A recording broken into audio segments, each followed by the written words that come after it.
Hey guys, what is up? Today I come to you yet with another weekly review of Sanrio Danshi, and we are episode 9.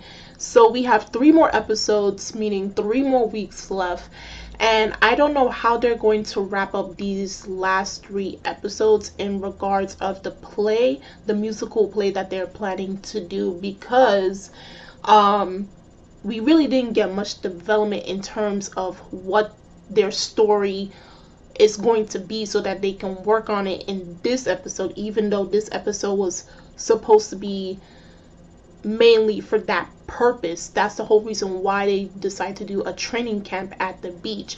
I mean, usually when you see these type of episodes, training camp episodes, it usually happens in sports anime, and their sole reason for doing that is to see the team and the members within the team get stronger in their playing field. So we've seen stuff like that, like in Kuroko and Haikyuu and Prince of Strike, Prince of Tennis, and the such. Anything that deals with like a team-based players.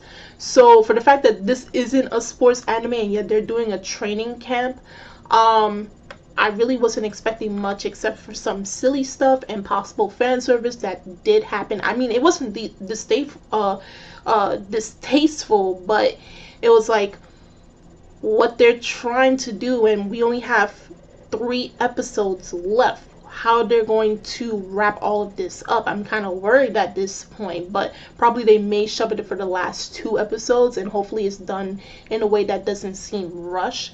But so far in this episode, we saw them all at the beach, and there were funny moments. There was, like I said, fan service moments for the females, so you like the guys in the abs and the shorts and all of that stuff. That's all fun and giggles.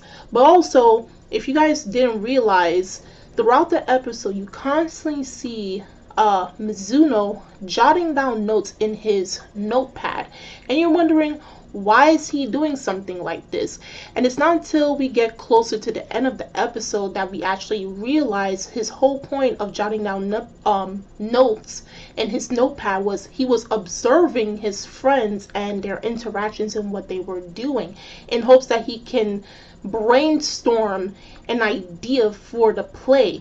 Now, they didn't really get to do much during their time there. They didn't really come up with an idea or say a story for the musical play, but because we saw Mizuno for the entirety of this episode doing as such, it was fitting actually that he becomes the playwriter for their play.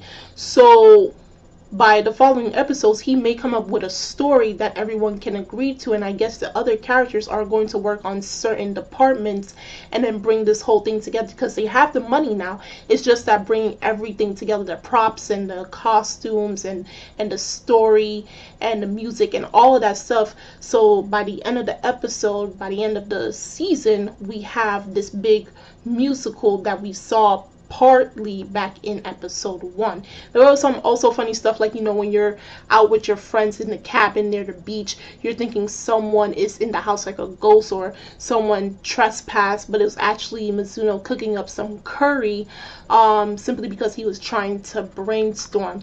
Not only that, I think this was the most hilarious moment of the episode. While they were like in a weight room, you know, training and you know, getting stronger or something like that. Mind you, this is not a sports anime. Remember that. We saw where the president, Minamoto, was like, you know, Hasegawa has to strengthen himself because that's what the students in the drama club at their school does. Not only that, if you strengthen your abdominal muscles, it also strengthens your vocal cords. And we literally see Hasegawa get on his knees and starts to pray to the president's abs.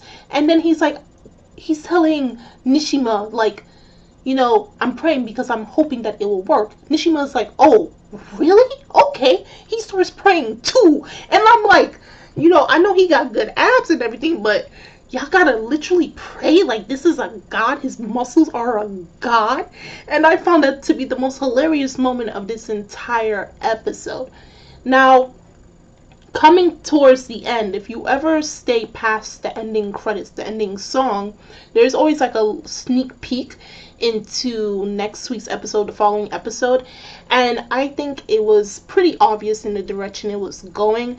The outcome now I cannot determine, but we saw Nishima's father, who was away overseas working, and he's finally come back home. Another thing that they were pinpointing in the episode, possibly it may have flew over your head, but it constantly, Nishima especially, and Hasegawa and Shinsuke, they were constantly saying something along the lines of like America or England anytime they talk about Nishima, and like concerning plays or musicals, that's one of their biggest strengths. So they were talking about America and England, and it probably may have flew over your head, but when you see Nishima's father come at the very end of the episode, it comes all back to realizing, hold on, this guy hasn't been here all season, and now he decided to finally show up. This can only mean that he may want to take Nishima and his mother and the rest of the family to live with him overseas while he works. Now, this may cause a problem for the last remaining episodes, because this will determine whether Nishima can convince his father to stay with his friends long enough to finish up this musical, then he can leave with him, or he leaves before he can actually do the musical. Of course, we saw him in the musical, so possibly his father has allowed him to stay long enough to do it, but we don't know if he actually left with him or he actually stays with the rest of his family members while possibly the father is gone away with the mother. So we'll see for episode 10 how it's going to go down, and from there on we prepare and finalize for the musical play. So if you guys saw this week's episode of Sanrio Danshi, episode 9, do tell me in the comment section below on how you felt about this week's episode. What are your predictions for episode 10, and what are your hopes for the ending of this series? Also, tell me how you felt overall about it, and are you planning to buy products, any Sanrio products, and which one is your favorite character? And if you can tell me the reason as to why. You don't have to, but if you like to, it'll be much appreciated. Also, the links are in the description box, so you guys go check that out. And I'm Kimi-chan of Anime Legends Podcast, and I will see you guys later. Bye!